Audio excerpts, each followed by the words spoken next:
বাংলাদেশে হঠাৎ বেড়েছে স্ক্যাবিস নামের খোসপাচড়া জাতীয় ছোঁয়াচে একটি রোগের প্রাদুর্ভাব। প্রতিদিনই হাসপাতালগুলোতে এ রোগে আক্রান্ত রোগীর ভিড় বাড়ছে। স্ক্যাবিস একটি প্যারাসাইটিক বা পরজীবী চর্মরোগ। এই পরজীবী আক্রান্ত ব্যক্তির চামড়ার উপরিভাগে থাকে এবং এখানেই চলাচল করে, ডিম পাড়ে ও বাচ্চা দেয়।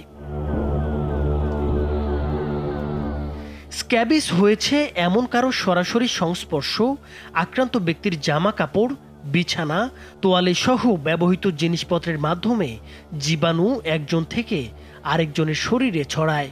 এটি এমন একটি রোগ যা কোনো পরিবারের একজনের সংক্রমণ হলে পুরো পরিবারের চিকিৎসা নিতে হয়, কারণ এই খোসপাচড়া একজনের দেহ থেকে আরেকজনের দেহে দ্রুতই সংক্রমণ ঘটে।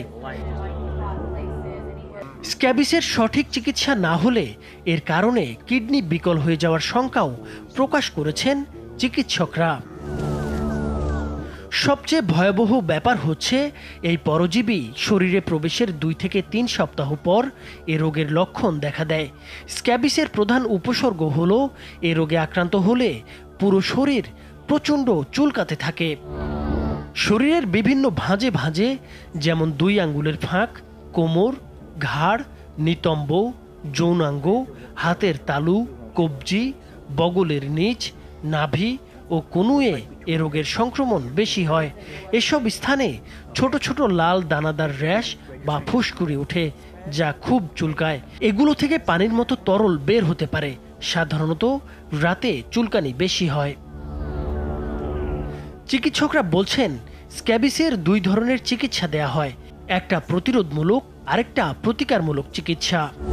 সাধারণত প্রতিরোধমূলক পরামর্শগুলোই চিকিৎসকরা বেশি দিয়ে থাকেন, যাতে স্ক্যাবিস না হয় বা না ছড়ায়।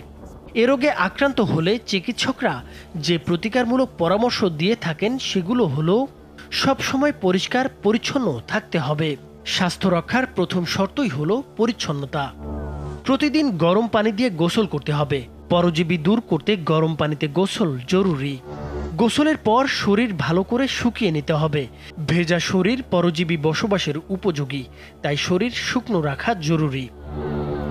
চিকিৎসকের পরামর্শ মতো লোশন বা ক্রিম ব্যবহার করতে হবে।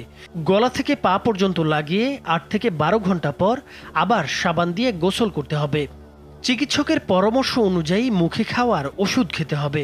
মুখে খাওয়ার ওষুধও গুরুত্বপূর্ণ।